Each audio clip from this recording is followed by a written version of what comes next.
साम्राज्य, सामान्यांचा असामान्य आवाज। आपल्या लिओकाच्या ऑफिसमध्ये बोलावून फेटा बांधून सन्मान करण्यात आल्याने अधिकाऱ्यांच्या मातांना गहिवरून आले।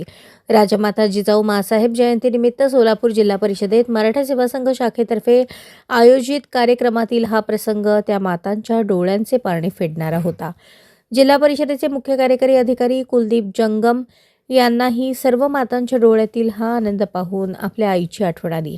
मराठा सेवा संघ जिल्हा परिषद शाखेच्या वतीने राजमाता जिजाऊ जयंतीनिमित्त जिल्हा परिषदेच्या यशवंतराव चव्हाण सभागृहात मुख्य कार्यकारी अधिकारी कुलदीप जंगम यांच्या हस्ते व अतिरिक्त मुख्य कार्यकारी अधिकारी संदीप कोहिनकर, जिल्हा ग्रामीण विकास यंत्रणेचे प्रकल्प संचालक चंद्रशेखर जगताप, प्रशासन विभागाच्या उपमुख्य कार्यकारी अधिकारी स्मिता पाटील, उपमुख्य कार्यकारी अधिकारी सूर्यकांत भुजबळ, अमोल जाधव, मीनाक्षी वाकडे, शिक्षणाधिकारी कादर शेख, कृषी विकास अधिकारी हरिदास हावळे, कार्यकारी अभियंता संजय धनशेट्टी, संतोष कुलकर्णी, HC सप्ताळे, गटविकास अधिकारी मनोज राऊत, विवेक जमदाडे, रघुनाथ पांढरे, उमेश कुलकर्णी, जस्मिन शेख यांच्या प्रमुख उपस्थितीत सर्व अधिकारी व कर्मचारी यांचे विशेष उपस्थितीत जिल्हा परिषदेत खाते प्रमुख व गटविकास अधिकारी यांच्या आईचा कर्तृत्ववान महिला म्हणून सन्मान करण्यात आला। तसेच यावेळी जिल्हा परिषदेतील सर्व जिजाऊ सावित्रींच्या लेकींचा मानाचा फेटा बांधून सन्मान करण्यात आला। प्रारंभी जिजाऊ माँसाहेब व स्वामी विवेकानंद यांच्या प्रतिमांचे उपस्थितांच्या हस्ते पूजन करून अभिवादन करण्यात आले।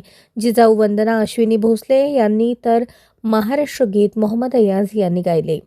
यावेळी उषा उत्तमराव जगताप, छाया महादेव पाटील, वनमाला महादेव भुजबळ, माया चंद्रहार जाधव, मंगला यशवंत मिरकले, कल्पना तानाजी वाकडे, सुदामती नागनाथ जगताप, प्रभावती गोविंद नवले, नंदाबाई शिवाजी हावळे, कलावती भरत धनशेट्टी, बायडाबाई सुभाष कवितके, सविता तानाजी कदम, वनिता विजय जमदाडे, कुसुम जनार्दन कुलकर्णी, लियाकत नैनुद्दीन शेख, सुनीता बापूराव राऊत यांचा सन्मान करण्यात आला।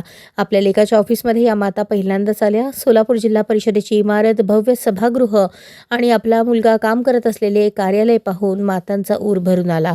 आपले सहकारी अधिकाऱ्यांच्या माता कार्यक्रमाला जमलेल्या पाहून जिल्हा परिषदेचे मुख्य कार्यकारी अधिकारी कुलदीप जंगम यांना आपल्या आईची आठवण आली।